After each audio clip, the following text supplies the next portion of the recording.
Loué soit à tout moment Jésus au Saint-Sacrement.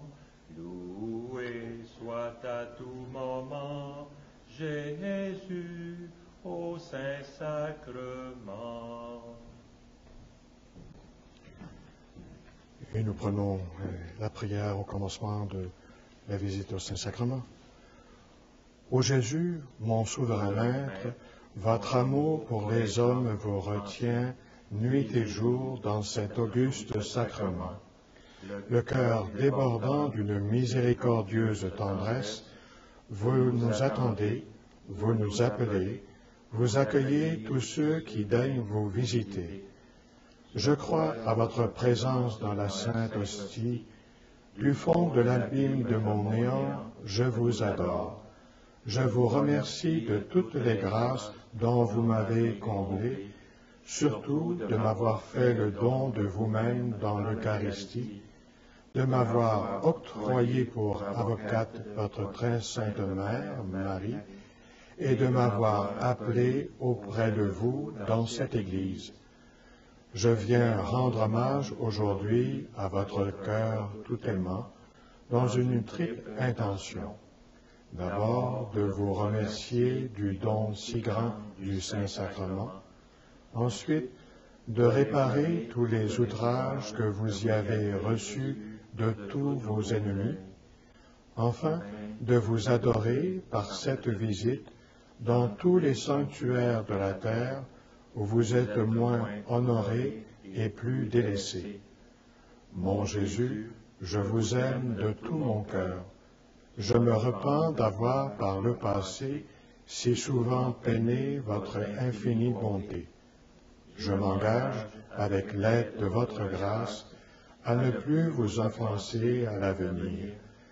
Présentement, tout misérable que je suis, je me consacre à vous tout entier. Je vous livre et immole toute ma volonté, toutes mes affections, tous mes désirs, en un mot, tout ce qui est à moi. Désormais, disposez à votre gré de ma personne et de tout ce qui m'appartient. Je sollicite de vous ce que je veux avant tout, votre saint amour, la persévérance finale, l'accomplissement parfait de votre volonté. Je vous recommande les âmes du purgatoire, celles surtout qui ont eu le plus de dévotion au très saint sacrement et à la très sainte Vierge. Je vous supplie encore en faveur des pauvres pécheurs.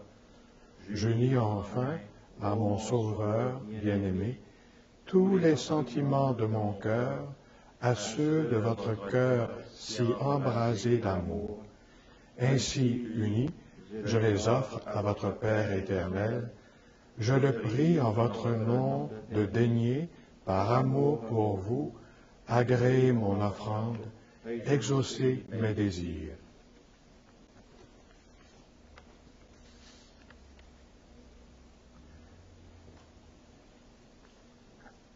À l'occasion de cette deuxième visite, aidée par la médiation de saint Alphonse de Liguori. Le pain est un aliment qui se consomme quand on le mange et se conserve quand on le garde. C'est pour ce motif, remarque le pieux père Nuremberg, que Jésus-Christ voulut se laisser à nous sous les espèces du pain.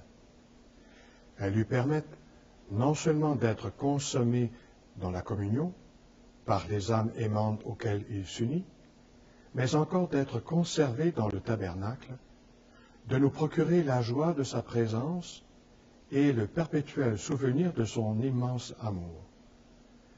Saint Paul s'écriait aux Philippiens, « Il s'est anéanti, prenant la condition de serviteur. » Mais que dirions-nous en le voyant prendre l'apparence du pain?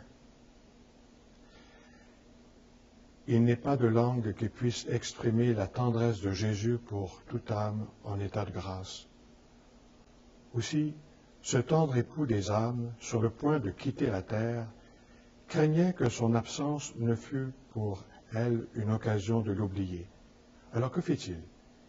Il leur laissa pour mémorial ce très saint sacrement où il réside lui-même. Il ne put souffrir qu'entre lui et nous, pour raviver perpétuellement son souvenir, il y eut un autre gage que lui-même. Ô Jésus, prisonnier volontaire du tabernacle, vous vous tenez là pour attendre les malheureux, recevoir leur supplice. Daignez donc accueillir celle que vous présente le plus ingrat de tous les pécheurs vivants. Pénétré de repentir à la vue de mes péchés, me rendant compte enfin de leur malice, je viens me jeter à vos pieds. Je vous prie avant tout, ô mon Dieu, de me pardonner mes péchés. Ah, que ne vous ai-je jamais déplu? Savez-vous quelle autre faveur je sollicite? Vos amabilités infinies se sont enfin révélées à moi, elles ont captivé mon cœur, et j'éprouve ce grand désir de vous aimer et de vous plaire. Mais que puis-je sans votre assistance? Ô Maître souverain, faites connaître à tout le paradis la grandeur de votre puissance, l'immensité de votre miséricorde, en transformant le grand rebelle que je fus en l'un de vos intimes. Vous le pouvez, vous le voulez aussi, n'est-ce pas? Suppliez donc à mon impuissance, afin que je parvienne à vous aimer beaucoup, à vous aimer au moins autant que je vous ai offensé. Je vous aime, ô Jésus, plus que toute chose. Je vous aime plus que ma vie, ô mon Dieu, mon amour, mon tout. Mon Dieu et mon tout.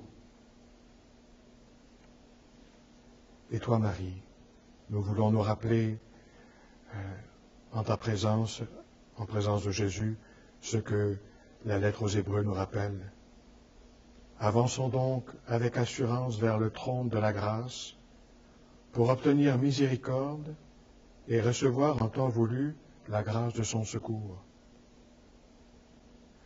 Selon saint Antonin, ce trône de la grâce est Marie, par les mains de laquelle Dieu nous distribue ses faveurs. Ô Reine tout aimable, puisque votre désir est si grand de venir en aide aux pécheurs, en voici un très misérable qui recourt à vous. Secourez-moi puissamment, secourez-moi promptement. Unique refuge des pécheurs, ayez pitié de moi. Et nous reprenons en terminant cette visite la communion spirituelle. Mon Jésus, je crois à votre présence dans le très saint sacrement. Je vous aime plus que toute chose, et je désire que vous veniez dans mon âme. Je ne puis maintenant vous recevoir sacramentellement dans mon cœur. Venez-y au moins spirituellement. Je vous embrasse comme si vous étiez déjà venu, et je m'unis à vous tout entier. Ne permettez pas que j'aie jamais le malheur de me séparer de vous.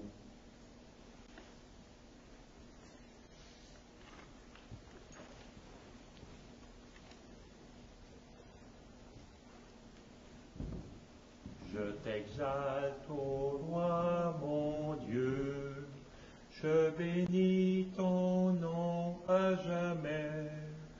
Je veux te bénir chaque jour, louer ton nom toujours et à jamais.